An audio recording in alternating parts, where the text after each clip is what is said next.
Մենք գնում ենք դրան, որ մենք ընդամենը դառնանք սպասարկող երկիր, հյուրանոցներ, վարսավերանոցներ, տեղատուներ, ինֆորմացիայի աղբյուրները այսքան բազմազան չէին, մարդիկ ունեին ընդամենը մի հեռուստացույց, մի ռադիո։ Եվ կառավարել այդ տեսանկյունից ավելի հեշտ էր լինում։ Արվեստի, գրականության մասին հաղորդումներ ընդհանրապես չեղան, լցվեց պրիմիտիվ, կործանարար, այլանդակ սերիալներ։ Սա ամենապրիմիտիվ անկարգությունն է, այո, մարդու կամ մարդկանց նկատմամբ թքածական վերաբերմունքը։ Դրսում համեմատաբար ավելի գնահատված եւ ապահոված կյանք ունեին, եկել են Հայաստան ու ստեղծել են Գիտությունների ազգային ակադեմիա։ Ազար ներողություն եմ ես խնդրում, էլի այս բանի համար, այդ բառի հետ ես համաձայն չեմ, ծերակույտ բառն է օգտագործվել։ Թռնեն վերև, իջնեն ներքև, անունն էլ դնեն ոչ թե դոկտոր, ակադեմիկոս։ Ասում եմ, այսպես թե այնպես, այդ օրենքը եթե չընդունենք, ակադեմիան մեռնում էր։ Նպատակային քանդվում է, քանդել մինչև վերջ։ Տիկին Արզումանյան, ես մի քիչ դժվարանում եմ կենտրոնանալ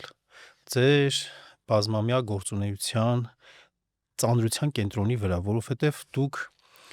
ներսի մարդ եք գիտության մեջ շատ երկար տարիներ հիմնադրելով կամ համահիմնադրելով բարձրագույն որակավորման հանձնաժողովը եւ գիտական աստիճանաշնորհման այդ համակարգի գործընթացի գլուխ կանգնելով։ Դրան գումարած մասնագիտությամբ գրականագետ եք, բանասիրական գիտությունների դոկտոր լինելով եւ դոկտորական ատենախոսությունը գրելով Պարուսևակի վերաբերյալ եւ նաեւ գրաքննադատ եք, դրամատուրգիայի հետ եք սերտառնչություն ունեցել, մեր թատրոնը հաղորդաշար եք վարել 10 տարի շարունակ, այնպես որ ձեր անուն ազգանունը ասոցացնելը կոնկրետ ոլորտի հետ մի քիչ դժվարանում եմ, բայց ամենայն դեպս մի բան կա միավորող ընդհանուր մտավորական կերտող համակարգն է, այնինչով որ դուք զբաղվել եք, այն համակարգը մտավորական կերտող համակարգն է։ Շնորհակալ եմ շատ, որ հյուրընկալվել եք այսօր Հայ-Ակվեի հիմնասյուներ մեր զրույցին եւ առաջարկում եմ, որ մի քանի արդիական հարցեր այս ոլորտին մտավորական գիտնական կերտող համակարգի հետ կապված մի շարք արդիական հարցեր եկեք քննարկենք։ Հարգելի հետևորդներ, ես եմ շնորհակալ։ Հարգելի հետևորդներ, այսօր ինչպես արդեն ասացի, Հայ-Ակվեի հիմնասյուներ զրույցի հերթական թողարկման հյուրը բանասիրական գիտությունների դոկտոր Լիլիթ Արզումանյանն է, ով նաև Հայ-Ակվե ազգային քաղաքացիական միավորման խորհրդի անդամ է։ Շնորհակալություն եւս մեկ անգամ, մի հատ փոքր պրովոկատիվ հարցով սկսեմ։ Մենք 2 օր առաջ զրուցում էինք իրար հետ, Տիկին Արզումանյան, եւ երբ որ խոսում էինք ձեր բազմամյա փորձառության մասին, այսպիսի մի միտք արտահայտվեց, որ դուք կարող եք ձեր փորձառությունը որպես խորհրդատու, որպես խորհրդական հանդես բերել Հայաստանի, տա Աստված իրադարձությունները լավ դասավորվեն եւ մեր ուզած ուղիով ընթանա մեր երկիրը։ Այդ պարագայում մտավորական ստեղծող համակարգի գլխին կանգնած մարդուն, օրինակ ասենք նախարարին, ձեր առաջի խորհուրդը որը կլինի։ Առաջի խորհուրդը փոխել իրավական դաշտը։ Կրթության գիտության համակարգում վերանայել ամբողջ իրավական դաշտը։ Այդ իրավական դաշտի որ խութերն են ձեզ ամենաշատ շատ կետեր։ Ամենակարևոր երևի չկա, նախ պետք է վերանայել գիտության այս վերջի օրենքը, որ ստեղծվեց, որի հիմքով ակադեմիան քանդվեց, այդ ատեստավորումը եւ այլն, շատ են։ Խնդիրները իրոք բավական շատ են, եւ ատեստավորումը եւ լիցենզավորումը բուհերի եւ քննական համակարգը, մի խոսքով բավականին շատ։ Եթե ասենք ես իմ տեսակետները հայտնեմ, դրանք մի քիչ ավելի շատ հեղափոխական են, հեղափոխությունից բառը արդեն ավելի հիմնարար են։ Հիմնարար, ավելի կտրուկ, որովհետև գիտեք ինչ, բարեփոխումներով հիմա արդեն մենք առաջ չենք գնա։ Բարեփոխում բառը արդեն սպառել է եւ բարեփոխումը ստեյության չի էլ կատարվում, բայց պետք է գնալ կրտուկ։ Հնարավոր է այդպիսի փոփոխություն անել բուհական համակարգում, ռադիկալ փոփոխությունների գնալ եւ գիտության համակարգում։ Այդպիսի, որովհետև կարծիք կա, որ այդ համակարգերը այսպես նույնիսկ ասում են ֆեոդալական համակարգեր են, ինչ իմաստով, որ դանդաղ զարգացող կամ ընդհանրապես չզարգացող, լավ, դանդաղ զարգացող համակարգեր են եւ այնտեղ տրադիցիաներ կան, այնտեղ դեմքեր կան, Գիտեք այնտեղ ինչ խնդիրներ կան։ ժամանակը ճիշտ եք ասում, Երբ որ ինչ-որ մի բան անում եք, ինչ-որ մարդու եք կպնում կամ ինչ-որ մարդկանց եք կպնում, ու դա խնդրեմ չի ստեղծում Տիկին Արզումանյան։ Չէ, շատ հնարավոր է դա։ Հիմա տեսեք, դուք ասում եք տրադիցիաներ եւ այլն, բայց պարզվում է մեր իրականության մեջ, որ կարող է այդ երկար տարիների տրադիցիաները մի հարվածով վերանա, խնդիրը լուծվի, հանվի, ոնց որ եղավ ակադեմիայի հետ։ Հա, բայց դա խնդիր է լուծում Տիկին Արզումանյան։ Դե չի լուծում, իհարկե չի լուծում։ Ես ուղղակի հակադարձում եմ, որ տրադիցիաներով առաջնորդվող եւ այլն կարող է տենց ռադիկալ փոփոխությունների ենթարկել։ Փաստորեն կարող է, եթե դեպի վատը կարող է, լավը առավել եւս հուսանք, որ լավը առավել եւս չէ կարող է։ Ես կողմ եմ դատում, չգիտեմ։ Չէ, ես կողմ եմ։ Չգիտեմ, բայց գիտեք ինչ, մենք այնքան երկար ժամանակ ենք կորցրել։ Շատ երկար ժամանակ ենք կորցրել։ Ես հավալիորեն անկախության բոլոր տարիները համարում եմ կորցրած տարիներ։ Հենց գիտության ու կրթության համար համարում եմ կորցրած տարիներ։ Եվ այդ կորցրած տարիները մենք պետք է վերականգնենք։ Եթե մենք ուզում ենք ապրենք, մենք ուզում ենք երկիր լինենք, ուզում ենք արժանապատիվ ապրել առավել եւս, մենք պետք է հետ բերենք այդ կորցրածը։ Այդ կորուստի մեղավոր չասեմ, անուն չասեմ, էլի շատ արդեն պրիմիտիվ է դա հնչում, էլի անուններ եկեք չասենք, բայց երևույթը այդ մեղավորության երևույթը ի՞նչն է եղել։ Անտարբեր։ Գիտեք, ոնց անտարբերությունը, եթե հիմա ես ասեմ կրթության, այսինքն երրորդական ոլորտ է եղել։ Երևի անտարբերությունը, երևի արժեքը չգնահատելը, չհասկանալը, որտեվ տեսեք, մենք սովետական միությունը որ փլվեց, մենք ունեինք լավ գիտություն։ Հասկանում եք, մենք ունեինք գիտությունների ազգային ակադեմիա իր ինստիտուտներով, որոնք իրականում գործ անում էին, որտեղ կար գիտություն։ Եվ ոչ միայն։ Ես ձեզ օրինակ բերեմ մեր աստղադիտարանը, համաշխարհային նշանակության աստղադիտարան ունեինք մենք։ Երբ որ տեսեք ինչ սարսափելի բան կատարվեց, էլի այդտեղ։ Երբ որ ես բոհի նախագահ էի, ես վերանայեցի, փորձեցի խորհուրդները վերանայեմ, վերաձևեմ եւ ավելի այնպես ստեղծեմ, որ համապատասխանի թե ռուսական, թե արևմտյան այդ համակարգերին եւ պատկերացրեք, որ ես չկարողացա աստղադիտարանում մասնագիտական խորհուրդ ստեղծեի։ Ինչն էր պատճառը։ Արտահոսքը։ Այսինքն մոտավորապես 50 գիտնական Հանրապետությունից գնացել էր։ Դա պատկերացնում եք, դա Այն պարագայում, երբ որ մեր աստղադիտարանը կարծեմ համաշխարհային այդ աստղաֆիզիկոսների միության մեջ բան էր, չէ՞, այնց անդամ էր էլի մեր աստղագետները։ Պատկերացնում եք, դա ինչ մեծ ողբերգություն է, ազգային ողբերգություն։ Իսկ դա ինչի արդյունքն էր։ Գիտության հանդեպ անտարբերության երևի, չգնահատելու, ֆինանսավորման, վատ ֆինանսավորման։ Մի խոսքով ողբերգություն էր։ Եվ այդպես դա կարող է այդ նման երևույթ լինի մեր գիտական շատ բնագավառներում, հասկանում եք, առավել եւս բնագիտության մեջ, որովհետեւ բնագիտությունը դա փորձեր են, ճիշտ է, նաեւ փորձեր են, ասենք քիմիա օրինակ, նաեւ փորձեր։ Եթե վերցնենք մենք հումանիտար գիտությունը, դու կարող ես քո սեղանի առաջ երեկոյան նստել ու գիտություն անել այնուամենայնիվ։ Դժվար, իհարկե դժվար, դեռ այդտեղ էլ արդեն տուն պահելու խնդիր է, գիտնականը զբաղվում է հազար ու մի բաներով, մասնավոր պարապելով, նաև դասախոսություններով եւ այլն, այսինքն եւ միտքը եւ ներուժը ծրվում է։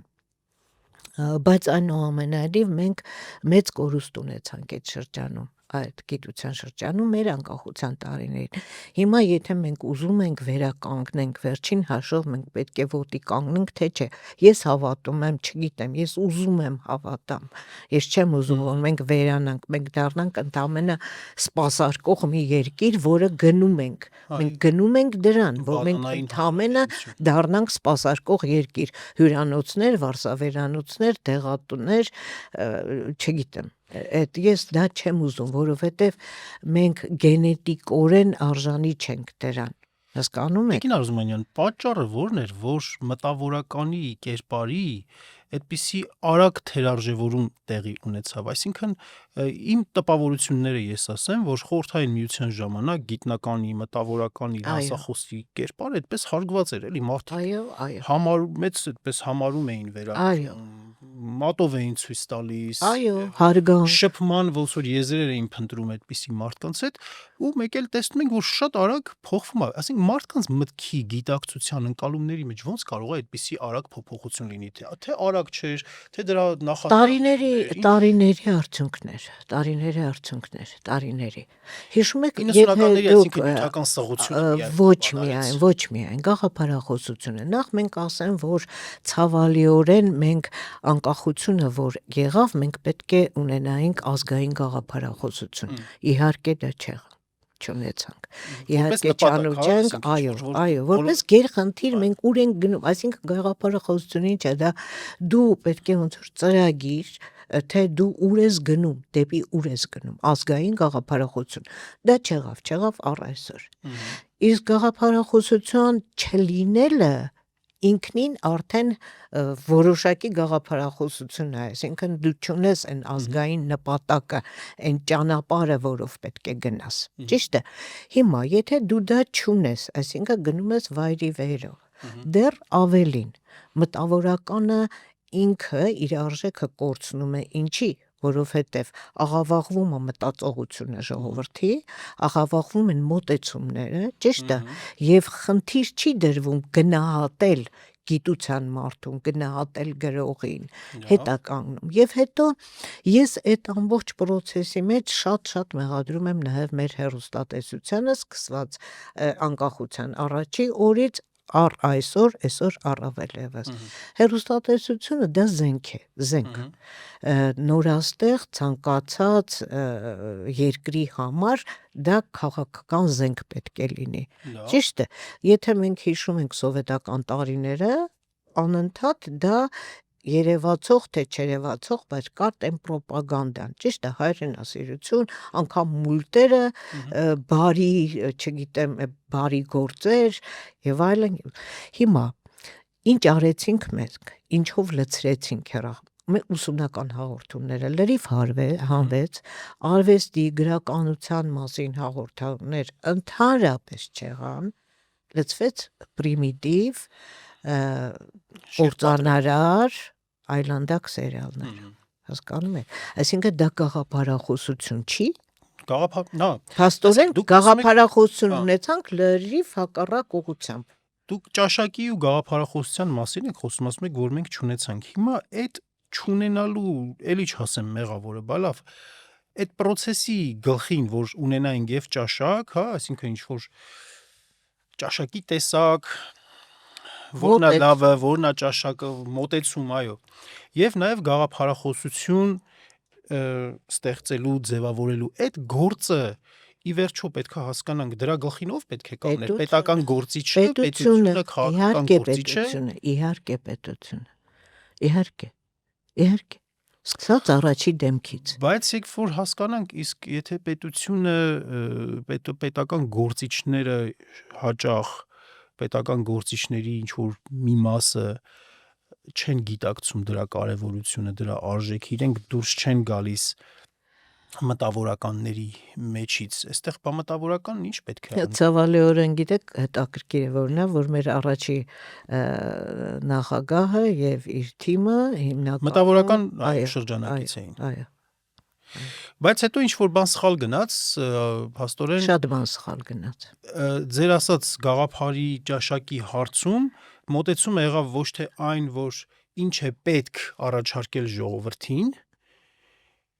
բարձր դիրքից մտածելով ինչ է պետք առաջարկել, այլ թե ինչն է հասկանալի եւ ինչն է հաճելի, գուցե։ Չգիտեմ։ Ինչն է ավելի հեշտ ընկալելի։ Հիմա եթե մենք նայում ենք, ասենք արվեստ կոչվածը, չէ, սովետական շրջանում ու նաեւ ոչ միայն սովետական, չէ, ավելի շատ եվրոպական կա արվեստը, արվեստի համար այդ գաղափարը, չէ, որ ամեն մեկին հասանելի չի։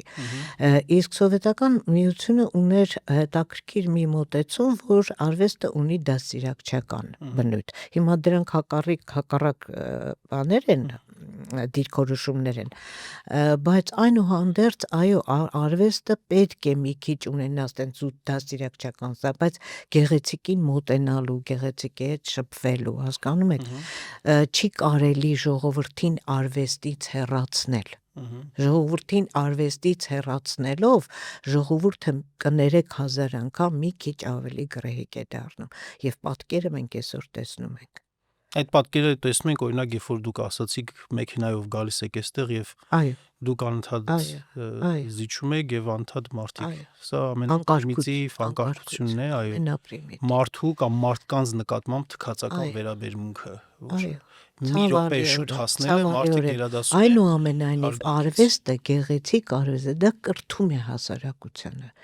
այդ դա չպետք էր մոռանալ, դա երբեք չպետք էր անտեսել։ Եթե դու ուզում ես ունենաս կիրթ հասարակություն, պետք է ունենաս բարձր արվեստ։ Հիմա կարող ենք մենք հիշել, օրինակ մեր հեռուստատեսությամբ, երբեք դուք տեսել հաղորդում, ասենք ջութակահարի մասին, բայց մենք ունենք, հասկանում եք, մենք ունենք, մենք երիտասարդներ ունենք, որոնք գնում են փառատոններ, շահում են մրցանակներ, այնտեղ մեծ հաջողությունների են հասնում, գալիս են իրենց հայրենիք, դրանց մասին մենք գիտենք, չգիտենք, հա։ Մենք ունենք ժամանակակից մեր գրողների մասին չգիտենք, չենք կարդում։ Հիմա եկեք տեսեք մենք ինչ ենք ունեցել, ինչ հարստություն ենք ունեցել, մենք ունեցել ենք Գոհար Գասպարյան, որին երևի գիտեք, որ մենք աշխարհում տարբեր տեղերից անդադար հրավիրել են, մնացել է իր հայրենիքում, հավատարի, մեծ հայրենասեր էր Գոհար Գասպարյանը, քանի անգամ եք էկրանում տեսել Գոհար Գասպարյան, հմեկով, մեր հմեկով, որը իմ փողերով հաղորդումները վարում, էկրան բարձրացնում, պատրաստում իմ փողերով, ճիշտ է, քանի անգամ եմ ես տեսել Գոհար Գասպարյանին, Լուսինե Զաքարյանին, քանի անգամ եմ տեսել, տարիներ շարունակ, չգիտեն, հիմա երիտասարդները չգիտեն, ես կարծում եմ, շատ կներեք, ընդհատում եմ, ազգային մտածողության հանդեպ սա ամենաիսկական հանցագործությունն է, ամենաազգային, ամենահանցագործությունը, հասկանում? Այո, դուք ասացիք ֆինանսավորման հետ կապված, որ պրոբլեմներից մեկը հենց ֆինանսավորումն է եղել, գիտության ֆինանսավորումն է եղել, որ իսկապես երբ որ նայում ենք միշտ խայտառակ վիճակում գիտության ֆինանսավորումը, խայտառակ վիճակում է եղել, այս վերջին տարիներին այդպես խոսում են գիտնականների աշխատավարձերը բարձրացրել ենք, այդպես ինչ-որ բաներ են ասում, ակադեմիայում գիտաշխատողների աշխատավարձեր են բարձրացրել ու մեկ էլ տեսնում ենք այս տարի օրինակ գիտության ֆինանսավորումը նվազել է նորից։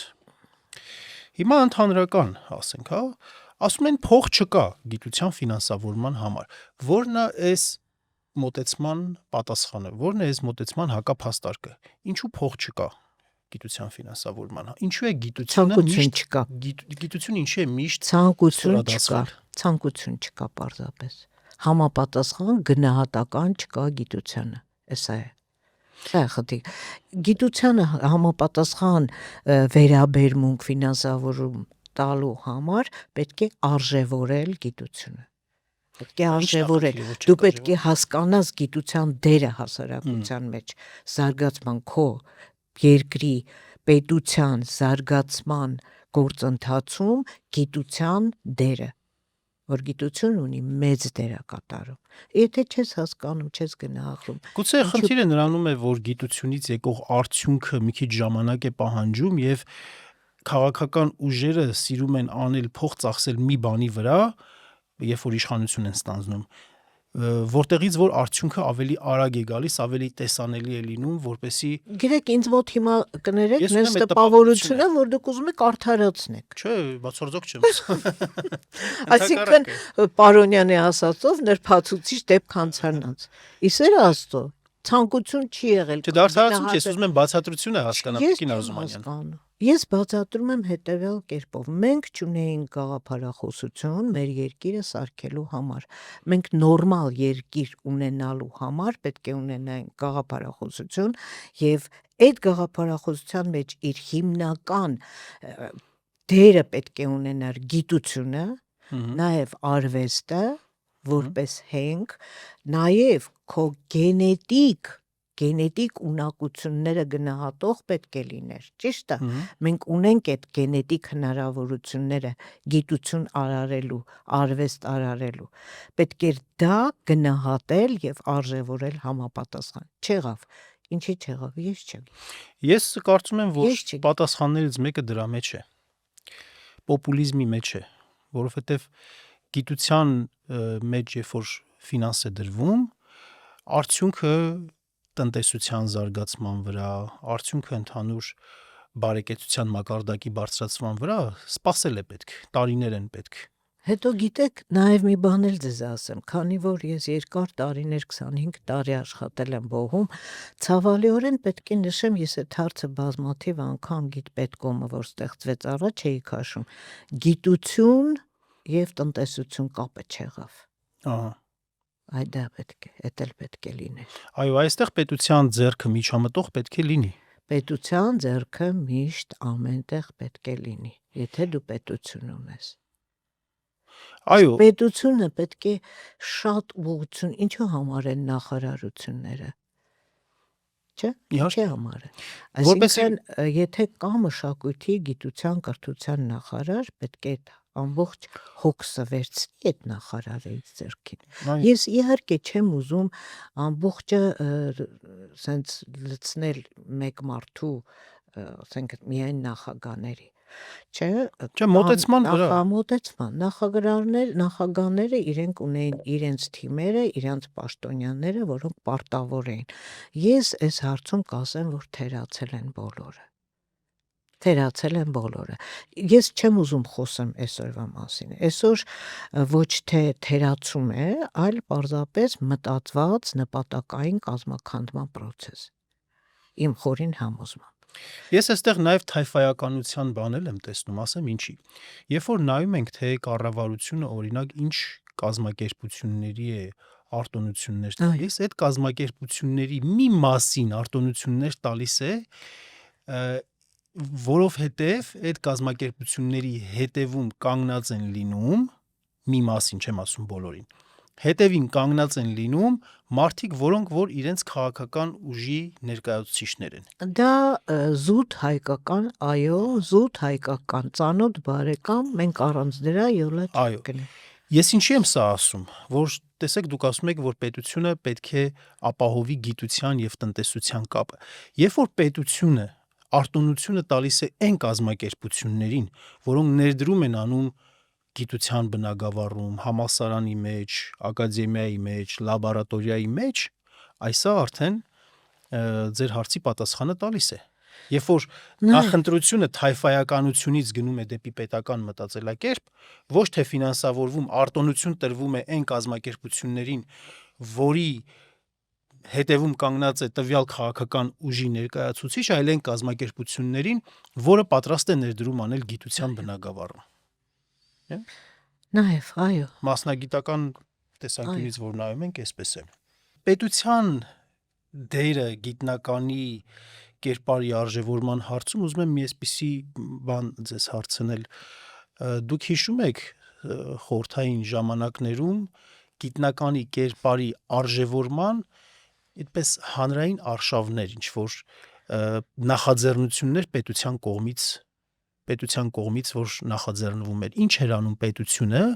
որպեսզի գիտնականի կերպարը բարձրանա ժողովրդի աչքի մեջ։ Ես այդ կոնկրետ այդ հարցին նախ ես ձեզ ասեմ պրոպագանդա կար։ պրոպագանդա կար։ Ես ասեմ, հատուկ հաղորդումներ կային, եթե վերցնենք, միայն հոդվածներ էին գրվում, հաղորդումներ կային, ֆինանսավորում էին այդ գիտության այդ բնագավառի։ Համենայն դեպս ես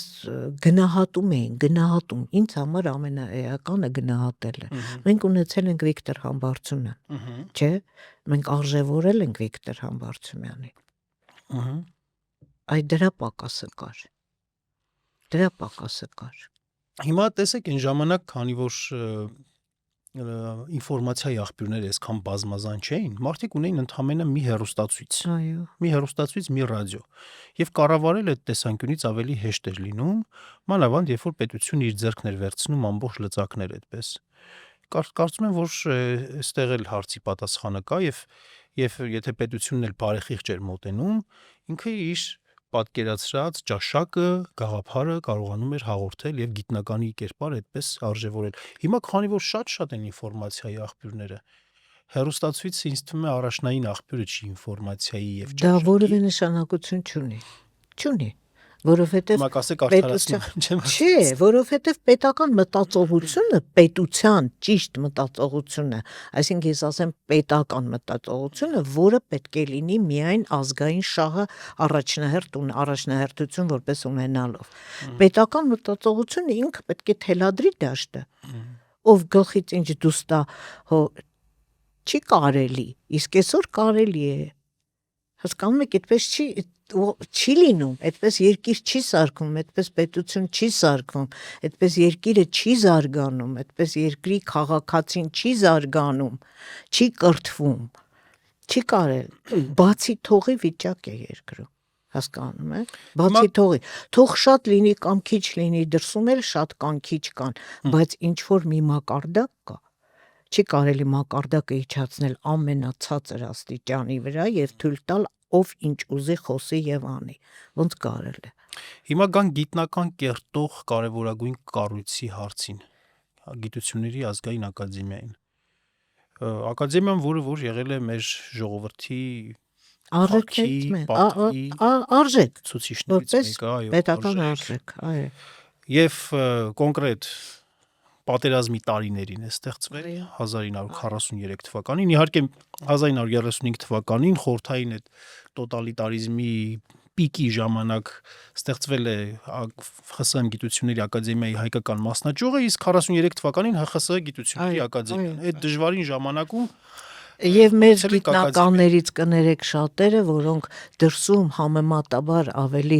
գնահատված եւ ապահոված կյանք ունեին, եկել են Հայաստան ու ստեղծել են գիտությունների ազգային ակադեմիա։ Որովհետեւ նրանց այդ ունեցել են հայրենիքի գաղափար, հայրենիքի, այդ ունեցել են հայրենասիրություն, մտավորականին բնորոշ առաքելություն, ունեցել են արժանապատվություն, հասկանում եք։ Հիմա անցած տարի ընդունվեց օրենք բարձրագույն կրթության եւ գիտության մասին։ Եվ ակադեմիան քանդվեց։ Որով քանդվում է ակադեմիան, գիտությունների ակադեմիան։ Մեզ համար ծանր է,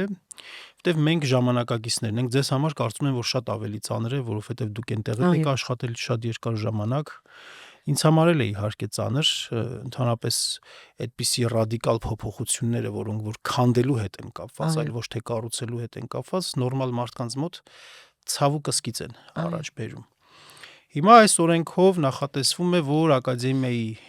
հիմնական ուղեղային մարմինները, կենտրոնները, ինստիտուտները, կազմակերպությունները դուրս են գալիս ակադեմիայից, մտնում են տարբեր բուհերի կամ պետական հիմնարկների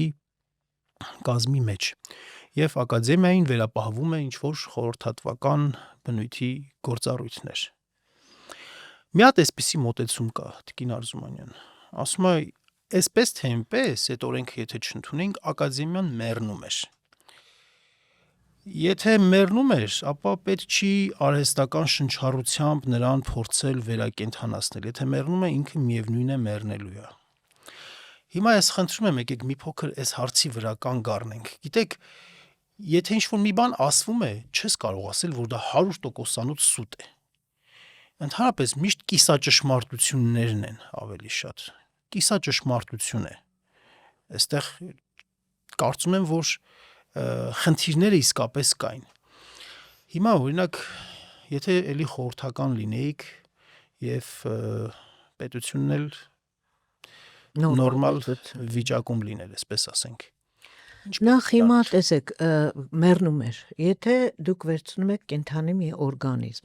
այդ օրգանիզմը ոչ թթվածին ունի, ոչ սնունդ ունի։ Ինքը մեռնելու ենթակա է դառնում, չէ՞։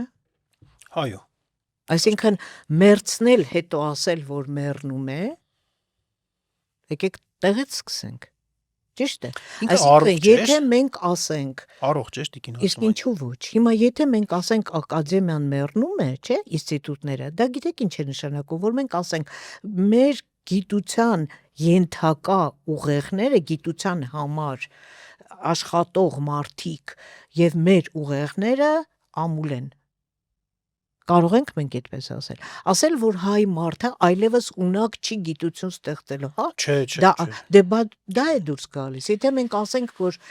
ակադեմիա ինստիտուտները մեռնում էին, նշանակում է ինչ։ Մենք այլևս ինստիտուտները չէ, հանուր ակադեմիայի համակարգը։ Դե ինստիտուտներն է, համակարգը հենց ինստիտուտներն է։ Հիմա կարևորագույն մասն է համակարգի։ Փաստորեն տեսեք, այսօրվա դրությամբ մենք ակադեմիա այլևս չունենք։ Ինչ ուզում են ասեն խորհրդատվական, դա абսուրդ ինչ-որ բան է, ում են խորտալու, ով է խորտալու, ոնց են խորտալու եւ ինչի համար։ Այսինքն ակադեմիա, գիտությունների ազգային ակադեմիան դա գիտական ինստիտուտների միավորումներ։ Հիմա այդ ինստիտուտները չկան, այսինքն չկան ակադեմիայի ինստիտուտները եւ փաստորեն չկա ազգային ակադեմիա։ Մենք չունենք, այլևս չունենք։ Հիմա ես նախ ասեմ, որ ես ապշում եմ, զարմանում եմ, նաև մեղադրում եմ, որ լռեցին բոլորը, աշխատողները, նախագահությունը, տնօրենները, մենակ Աշոտը պատմության ինստիտուտի Մելքոնյան խոսեց, մնացածը լռեցին, ինչի լռեցին։ Չէ որ կարող էին պայքարել, կարող էին դեմը առնել, երբ որ այդ օրենքը դեռ նախագիծ էր։ Ես համոզված եմ, որ կարող էին, եթե ինչի լռեցին, այսինքն դա ինչ էր հանձնվել, համակերպվել, ինչի հետ համակերպվել, դա իրոք ազգային արժեք էր եւ մենք այսօր դա կորցրեցինք։ Աններելի բան էր, լռությունը աններելի բան էր, չէր կարելի լռել։ Դա հիմա մի կողմ։ Ասել, որ մենք ունենք մեռած ինստիտուտներ, ուղղակի չի կարելի այդպիսի բան ասել։ Չի կարելի այդպիսի բան ասել։ Ասել, որ եթե մեռնում էին, պետությունը վերակենդանացրու։ Իսկ վերակենդանացնել կարող էր միայն ֆինանսավորումով։ Այդ ֆինանսավորում, որ ավելացրեցին, դա աչքակապություն էր, ինչ որ մի ժամանակ իմ մոտ այնց տպավորություն էր, որ ուղղակի ուզեցին մի պահ լռեցնել։ Եթե ավելացնում էին ակադեմիայի աշխատողների, գիտնականների աշխատավարձը, ինչ էին հետո ըստ էության ակադեմիայից հանում։ Հիմա հետո դուք ինձ լավ պատկերացնում եք, գնալու են այստեղ, հետո միավորվելու են, այսօր ես չեմ հասկանում ինչ է լինելու, այսօր ինչ կարգավիճակ ունեն։ Չէ, ուղղակի օրենքն եմ կարգավորել։ Ինչ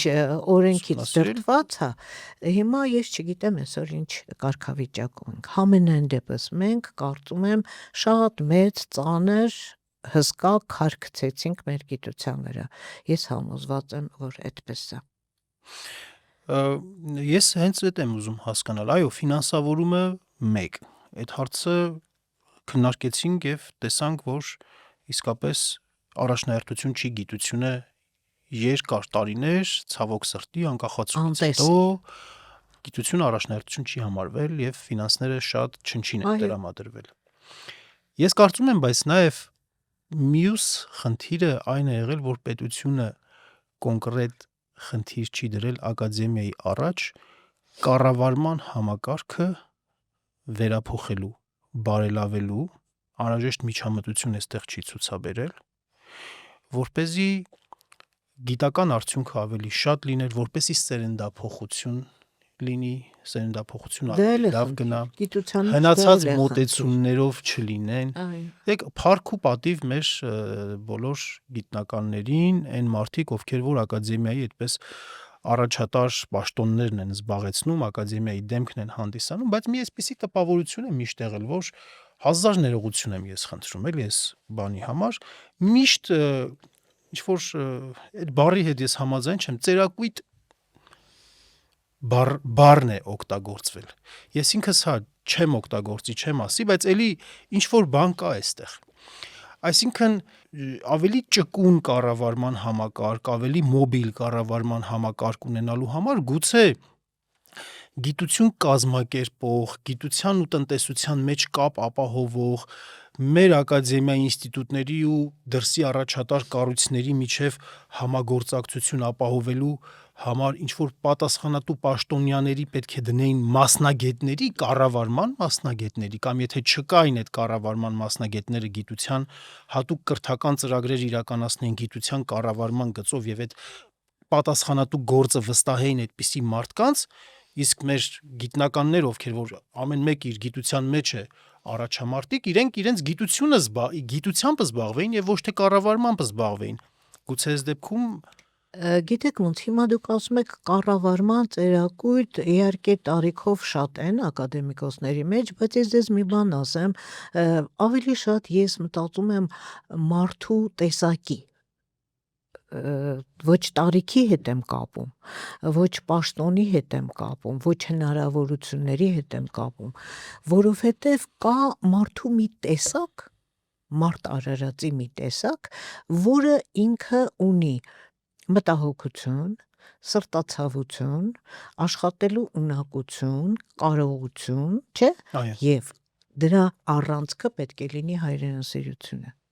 Եթե կա այդ տեսակը, որ հայրենասեր է, ի վիճակի է աշխատի, այդտեղ նախ տարիք կապ չունի։ Կապ չունի նաև գիտության ինչ բնագավառում ես։ Որևէ նշանակություն չունի, թե դու ինչով ես զբաղվում, այլ նշանակություն ունի, թե դու ինչքան ես սրտացավ, տվյալ դեպքում քո տեղում նստած, քո բնագավառի համար, քո միջավայրի համար ինչ կարող ես անել։ Հասկանում եք։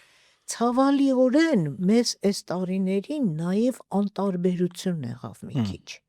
անտարբերություն։ Երևի դա ընդհանուր ինչ-որ ապատիկ վիճակ, հասկանում եք։ Ես չգիտեմ դա ինչով է պայմանավորված, ընդհանուր հոռետեսությամբ, ընդհանուր մեր ֆինանսական նաև կենցաղային պայմաններում պայմանավորված, ես չգիտեմ, այդ մեր անվերջանալի պատերազմի մեջ լինելու, անվերջանալի վատ քաղաքական իրավիճակի մեջ լինելու, ես չեմ հասկանում պատճառները, բայց մարդկանց մոտ գնաց մի տեսակ անտարբերություն, ամեն մեկը շատ կենտրոնացավ ինքն իր անձի վրա, հաջողված գիտնական ես, ուղղակի գնում ես Հայաստանից, հրավեր ունես, գնում ես, մենք ինչ քանակի բժիշկներ ունենք, որ գնացին Հայաստանից, ինչի գնացին, միայն անձի համար մտածելով, երկրի համար ոչ մեկը չմտածեց, նույնը գիտնականները գնում են, համատարած գնում են, հասկանում եք, որևէ առաջարկություն, հոդվածներ են տպում եւ այլն, հաջողության են հասնում, որևէ հնարավորություն են ունենում, որևէ հրավեր են ստանում ու գնում են Հայաստանից, սա ամենացավալի երևույթն է, այսինքն այստեղ չկա քո Հայաստանի, քո երկրի, քո հայրենիքի մասին մտածողությունը, հայրենիքի ապագայի մասին մտածողությունը, գնում են ու ձուլվում են, բնականաբար կձուլվեն, մենք անդադ ասում ենք, մենք սփյուռք ունենք, մենք սփյուռք ունենք, այն հին գնացածները, այս նոր գնացածները ինչքան կպահեն այդ սփյուռք ասածը, դել Աստված գիտի, այդ անտարբերությունն է ամենամեծ դերակատարումը, ես ասեցի ձեզ, որ տեսեք նախագիծ եղավ, որ ակադեմիան պետք է քանդվի եւ ակադեմիան լռեց, ինչ ոնց բացատրեց, ես չգիտեմ, վախացես, անտարբերություն ասես, բայց միևնույն է անկարողություն ասես, ինչ էլ ասես, ինձ համար արդարացում չունի։ Համաձայն եմ, որ արդարացում չունի, բայց լռել են նաև այն պատճառով, որովհետև այն հարցերում, որում որ մեղադրել են ակադեմիայի վերնախավին, չարամտորեն են մեղադրում, ես գիտեմ, որ չարամտորեն են մեղադրում, բայց ինչ որ խնդիրներ իհարկե հատկապես կառավարման հետ կապված կա։ Այդպիսի նախագահություն, ասենք, պահելը Էդ այո, դա այո։ ֆինանսները արդյոք ճիշտ տեղ են ուղղվում, օպտիմալ ձևով են բաշխվում։ Ֆինանսական։ Կա ակադեմիայի աշխատակիցների մեջ էլ կա էլի այդ անարդարության զգացումները կան, որոնք որ հենց ներսի հետ են կապված։ Իհարկե, սա չի նշանակում, որ պետքա քանդել, Իհարկե։ պետքա ռեաբիլիտացնել եւ Եթե կառավարման ոլորտի ամեն հարց այդպես լուծվի, այսինքն եթե խնդիր կա, եթե մարդու, ասենք, մատը վնասվել է, վերք է, ու ձեռքը չես Չպետք է կտրում դրա կտրես, համար, փորձում ես բժշկել, չէ՞։ Դրա համար մտահոգություն պետք է լինի պետք է դրա։ խորքային ուսումնասիրություն արվեր, էլի, իսկականից, երբ որ նայում ենք, հաճախ այս խնդրի առաջ են կանգնում գիտնականը, որ իր գիտության բնագավառում պրոֆեսիոնալ է, այդպես նա իր էներգիան կենտրոնացնում է իր գիտական պրոդուկտը շատացնելու, զարգացնելու վրա, հաջողվում է։ Հետո այդ մարդուն վերցնում են եւ դնում են կառավարման ոլորտի վրա։ Իր ավելի շատ ժամանակն ու էներգիան սկսում է նա ծախսել տարբեր մարդկանց հարցեր, խնդիրներ լուծելու վրա, եւ այդպիսով տուժում է գիտությունը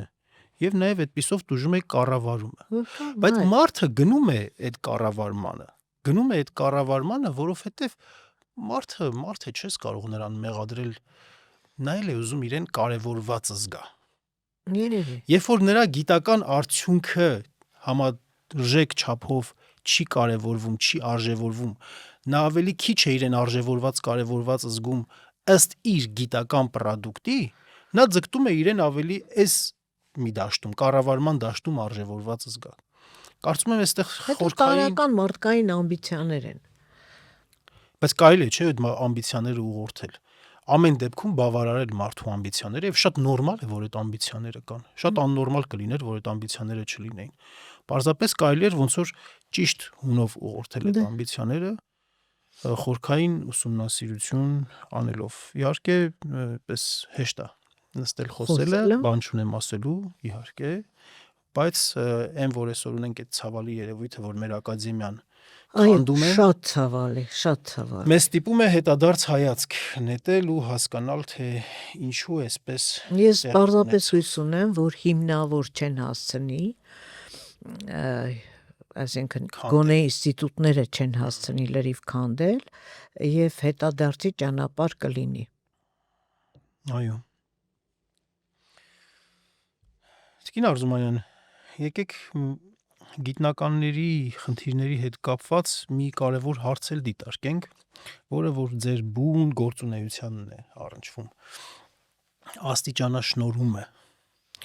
Հիմա այս օրենքով վերցրեցին եւ գիտական 1 աստիճան են, չէ՞, դարձրել։ Այո։ Այսինքն այլևս չկա թեկնածու դոկտոր տարբերակումը, կա միայն դոկտոր։ Ну կամ ինչպես է կոչվում։ PhD է կոչվում, հա։ Չէ, դոկտոր, ասեցին դոկտոր, ես գիտեմ, հա։ Դոկտորա կոչվում, այստեղ խնդրեմը կայանում է նրանում, որ համալսարանական կրթությունից հետո արդյոք հնարավոր է գրել այնպիսի ատենախոսություն, որը որ համապատասխանի դոկտորական ատենախոսության այսօրվա չափանիշներին, ինչը որ մենք Ուրեմն տեսեք, նախ ասեմ, որ Հայաստանում բարձրագույն վարակալման հանձնաժողովը, որ ստեղծվեց 93-ին, դա էլի պետական արժեք էր, որովհետև ըստ էության բոհով ստեղծվեց Հայաստանում գիտական աստիճանավորման համակարգ, որը գործում էր ժամացույցի նման, եւ դնել ու մի օրում քանդել, վերացնել այդ համակարգը, այդ հանցագործություն էր։ Դա իմիջիայլոց։ Հիմա այդ միաստիճանի համար, գիտեք, այս ամբողջ աղմուկը, այսպես ասած, այդ միաստիճանի եւ իրականացումը բացարձակապես փնթի եւ տգետ գործընթաց է։ Ասեմ ինչի։ Մենք Բոլոնիա ենք ընդգրկվել ենք, այսպես ասած, այդ համակարգի մեջ, որտեղ երաստիճան մագիստրա, ասպիբանը, բակալավրիատ, մագիստրատուրա, դոկտորանտուրա։ Չէ։ Հիմա այս դոկտորի աստիճանը, որ իրանք անունը դրել են դոկտոր, դա գիտական առաջի աստիճանն ընդամենը, իրանք գյուտ չեն արել, ոչ էլ բարեփոխում են արել, ոչ էլ ինչ-որ սենսացիոն, ինչ-որ մի բան են արել, թռնեն վերև, իջնեն ներքև, անունն էլ դնեն ոչ թե դոկտոր, ակադեմիկոս, գիտական առաջի աստիճանն, հասկանում եք, աշխարհում կա երկաստիճան և միաստիճան հիմնականում Ամերիկան է,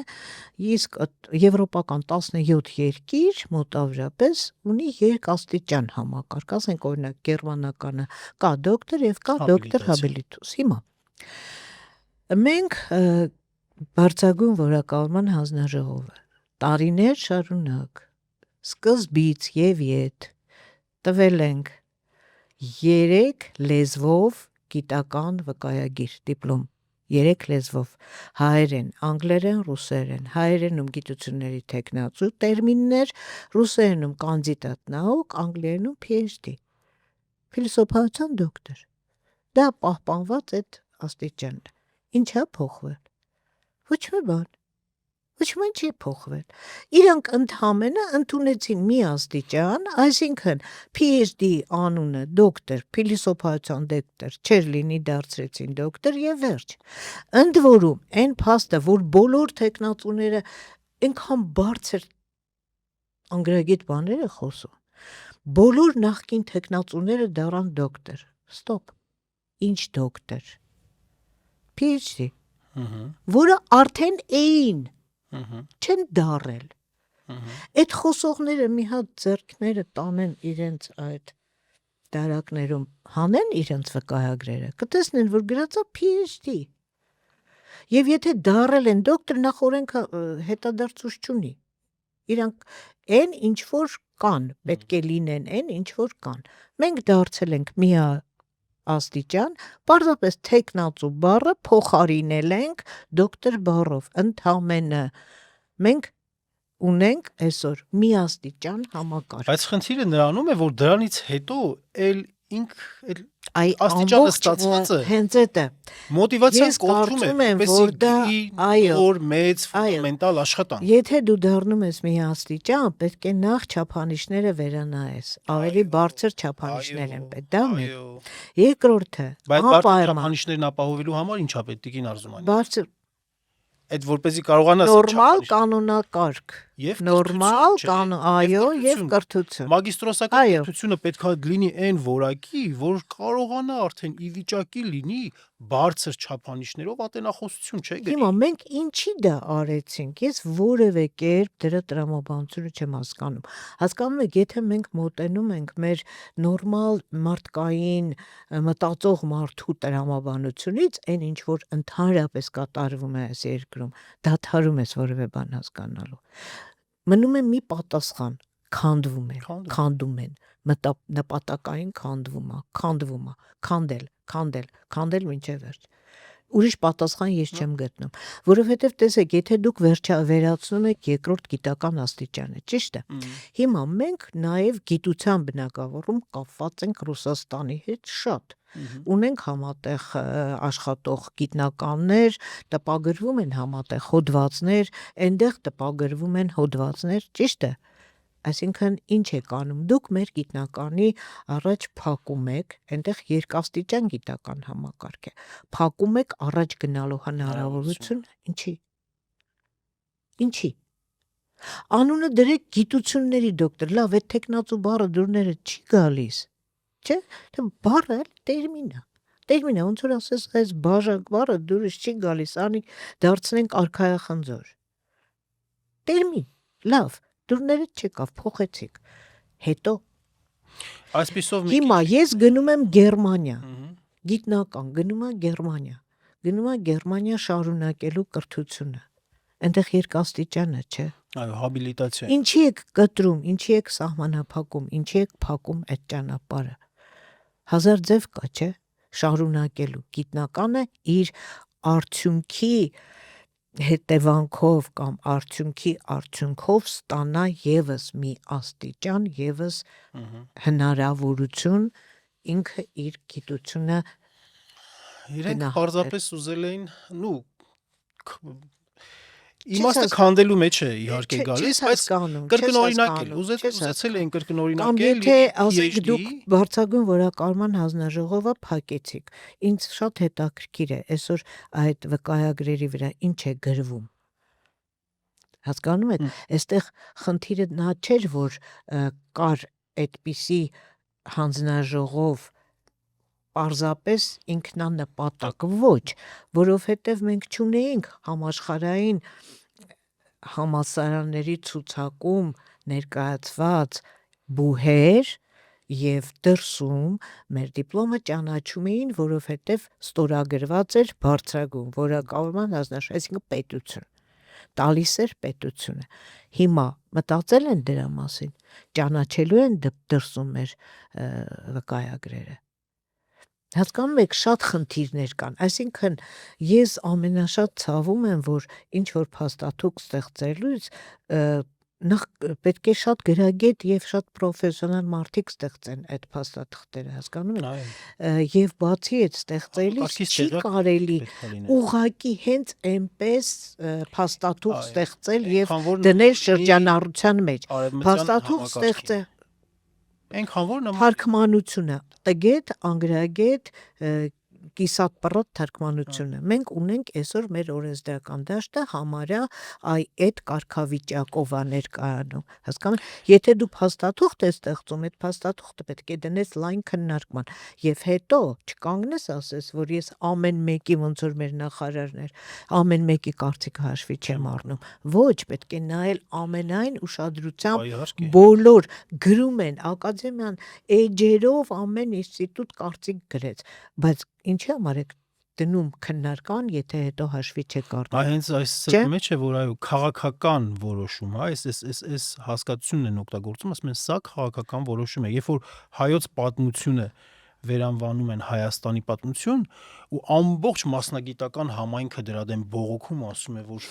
դա սխալ է, խաղաղում են պատմությունը։ Դա սխալ է, ասում են մենք քաղաքական որոշում ենք ընդունում։ Դե հիմա ուրեմն մենք